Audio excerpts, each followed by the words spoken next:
Salve, salve, senhoras e senhores, bebuns e bem boas deste Brasil dantes muito mais varonil. E vamos aqui mais a um papo futebolístico, mas agora está virando crítico de futebol. Que se cuide, Juca Kfouri. Meus amigos, existe uma coisa chamada cumplicidade do leitor barra espectador, no caso, se ao invés de um livro ele assistir a um filme, alguma coisa assim, né? Essa cumplicidade do leitor é o seguinte: é uma espécie de um acordo, de um pacto, né, tácito, firmado entre autor e leitor. Muitas vezes nem o autor nem o leitor sabe desse pacto, mas ele acontece, ele tem que acontecer para que a leitura seja feita de uma maneira, né, boa, ou um filme também. E é um acordo entre o autor e o leitor, de maneira que o leitor ele acaba se tornando um agente não só passivo daquela leitura, mas ele acaba se tornando também um coautor da obra. Mas como que é isso? O livro está pronto, como que eu lendo vou ser um coautor? O que acontece é o seguinte, meus amigos: o cara que escreve, o autor, ele não explica tudo tintim por tintim. Ao longo da trama, ele vai deixando ali pequenas lacunas, né, pequenos espaços onde ele não afirma alguma coisa, ele sugere, ele deixa implícito, tá? Às vezes mesmo o desfecho da trama. Tem livros que acabam de forma aberta, o leitor que tem que pensar ali em qual seria o fim. Mesma coisa o filme, né? E o leitor, de acordo com a bagagem que ele tem, com a imaginação, ele vai preenchendo essas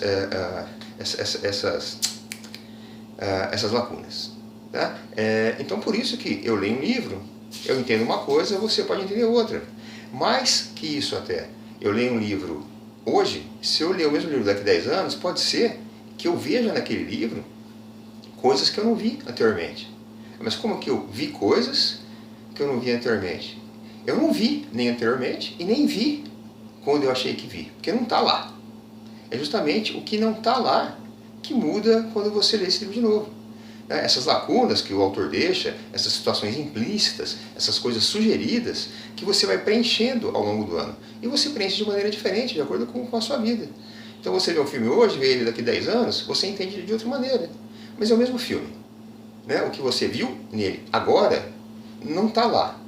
O que você viu é o que não está lá. É aquilo que você colocou na sua, na sua vivência. Você vai completando esses espaços, né, com a sua bagagem. Por isso que cada um interpreta de uma maneira. É o tal do pacto com o autor. Vou dar exemplos práticos, que isso fica também mais fácil de entender. Esse pacto com o leitor, essa cumplicidade com o leitor, ela se apoia em dois pontos básicos. O primeiro, esse preenchimento do vazio. Tá? Ele sugere alguma coisa. Se você tiver a bagagem, se você tiver a referência para aquilo, a tua leitura se dá de uma maneira. Se você não tiver essa referência, né, se você não tiver a bagagem, você lê também. Só que ela se dá num outro nível. É o que fala assim: a obra do autor tem várias camadas. Não tem várias camadas. Quem dá várias camadas para uma obra, para um livro, para um filme, para uma música, é quem está lendo, ou ouvindo, ou assistindo esse filme. Né? Pegamos, por exemplo, você está lá vendo um filme do Super-Homem, ou lendo um gibi. Aparece lá o cara, um inimigo com a Kryptonita. O autor não precisa colocar na boca do Super-Homem, por exemplo: veja esse mineral nativo do meu planeta natal, que emite radiações que me deixam debilitado. O autor já conta que você sabe o que é a Kryptonita. Né? É a complexidade do leitor.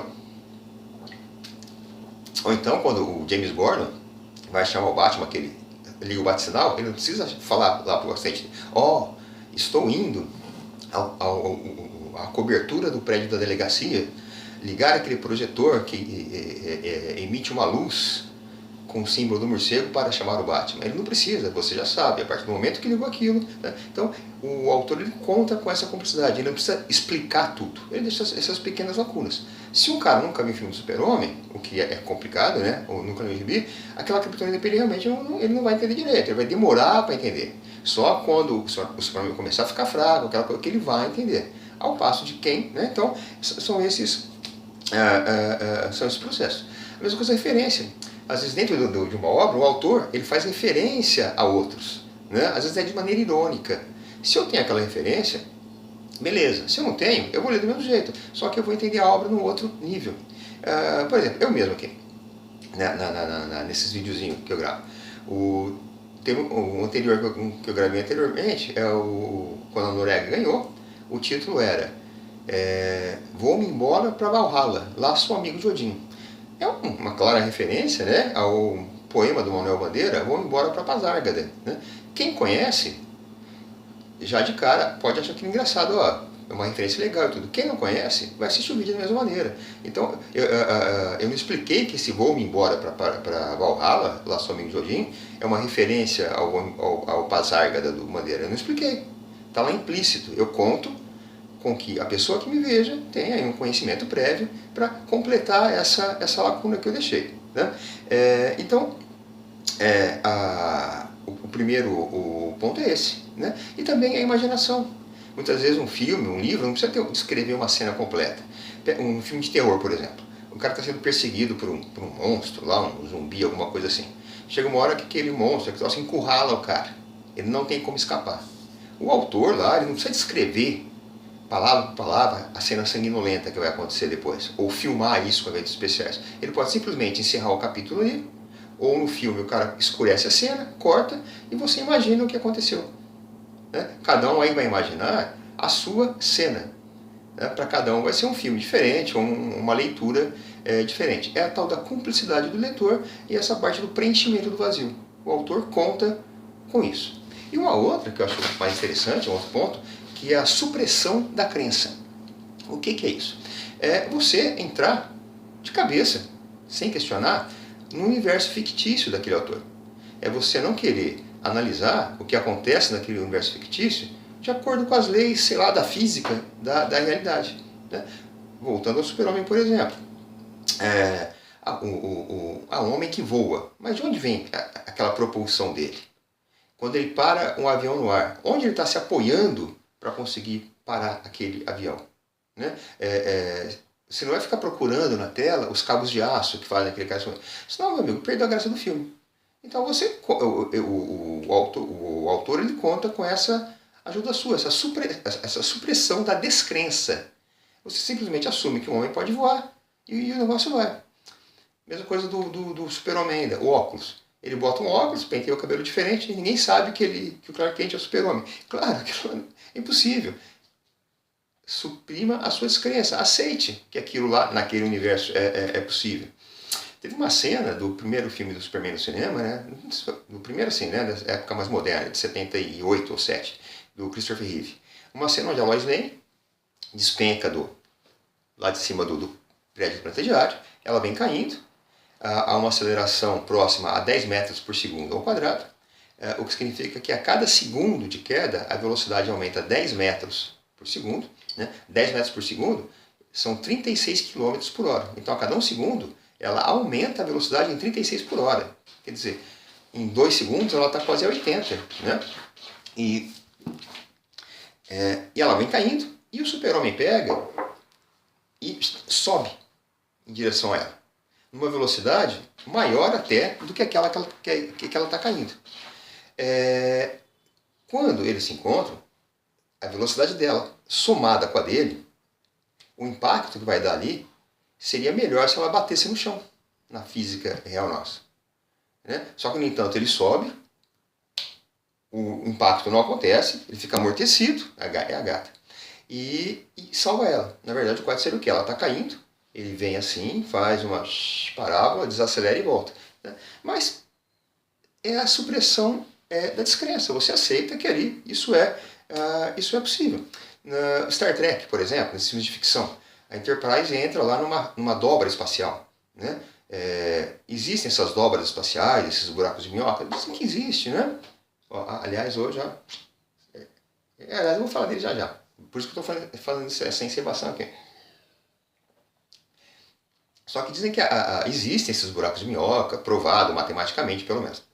Só que a energia que a nave teria que gerar para acessar um buraco de minhoca desse é uma energia que exauriria a energia do planeta inteiro. Mas, meu amigo, aceita. Naquele universo eles conseguiram uma maneira. Tá? Então, é um outro aspecto da cumplicidade do leitor. Ele suprime toda e qualquer descrença. né? Ou então nesses filmes de tiroteio. Então lá um cara contra o exército inteiro, ele mata, o exército inteiro atira no cara, ele rola pra cá, não acerta uma bala nele. Claro que é impossível, né? Mas suprima a sua descrença. Deixa eu ver aqui, mais ou menos isso, tá? E um dos filmes, né, onde essa supressão da descrença tem que ser realmente absoluta, é filme de boxe. Vamos pegar o Rock, né? Porque falou em boxe, você só lembra do Rock Balboa. Aliás, assim, o Stallone, ele não é um ator dos melhores, né? Ele é um ator que tem um repertório dramatúrgico muito pequeno. Tanto que ele começou a escrever os próprios filmes porque ninguém dava papel para ele, né? E ele criou um personagem realmente muito interessante. É um personagem que se imortalizou, que é o Rock, né? Muitas vezes é comum dizer, tal ator imortalizou tal personagem. Ali foi o contrário. Sai daqui, ali o personagem, o Rock, imortalizou o Stallone, né? Por exemplo, ele está lá no ringue. Já de cara ele toma uma muqueta no primeiro round que joga ele no chão. Meu amigo, ainda mais em luta de peso pesado, uma daquela já derruba o cara. O cara já não levanta mais. Uma. E ele vai tomando, ao longo de 10, 11 rounds, centenas daquela. Ele cai, levanta, já está todo fodido, já não enxerga. Quer dizer, numa situação real, o juiz já teria parado aquela luta há muito tempo também. Ali o juiz não para. Suprima a sua descrença, né? E ele vai indo. E assim, e ainda ele chega no último round, todo fodido, e ele arruma força de algum lugar para nocautear o sujeito. Também seria impossível um cara naquela situação física arrumar força para soltar um peido. Quanto mais soltar uma moqueta daquela que vai derrubar um Ivan Drago, por exemplo. Tá? O cara arruma essa força. Né? Então, de novo, supressão da descrença. Você acredita naquilo. Né? O próprio Rock. Né? Um cara, acho que o último que eu vi dele, um sessentão, que luta em pé de igualdade com um rapaz jovem. Né? Acho que no fim perdeu por pontos, né? Pelo menos isso ele fez mais perto da realidade, mas não precisaria. Se ele vence no final, esse jovem, se ele nocauteia esse jovem, o público, eu inclusive, a gente acreditaria naquilo. Né? Então, essa coisa da supressão da descrença. Né? Mas assim, então quer dizer que um Rock Balboa, por exemplo, não pode existir na realidade, no dia a dia? Até ontem eu achei que não. Mas ontem eu vi que existe pelo menos um.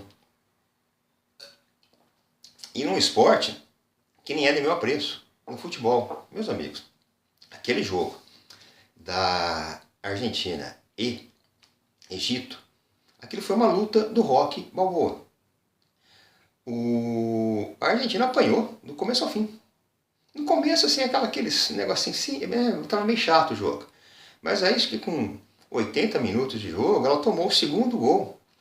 Quando ela tomou o segundo gol, o próprio Messi perdeu um pênalti, né? Quando ela tomou o segundo gol, mesmo eu, que torço para ela, tenho uma predileção pelo povo argentino. Né? Essa coisa deles serem arrogantes. Eles não são arrogantes. Eles só não são, vamos dizer assim, promíscuos, né? Como o brasileiro, que mal conhece a pessoa, já dá 3 beijinhos, chama para em casa. Eles são mais reservados. Né? Para o brasileiro isso é ser arrogante. Né? O brasileiro tem essa promiscuidade. Né? Vai lá em casa, não sei o quê, não.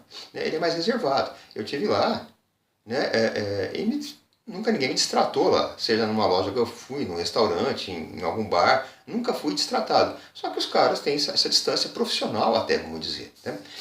Então mesmo eu que tenho predileção pela Argentina, a hora que ele tomou o segundo, com 80 minutos, faltando aí uns 15, né, seria até os 90, mais uns 5, 6 de acréscimo, agora já era, meu amigo. Achei uma pena, porque o Egito, né, eliminar a Argentina, não é historicamente falando, né, na tradição, é um ponto fora da reta, né, mas enfim.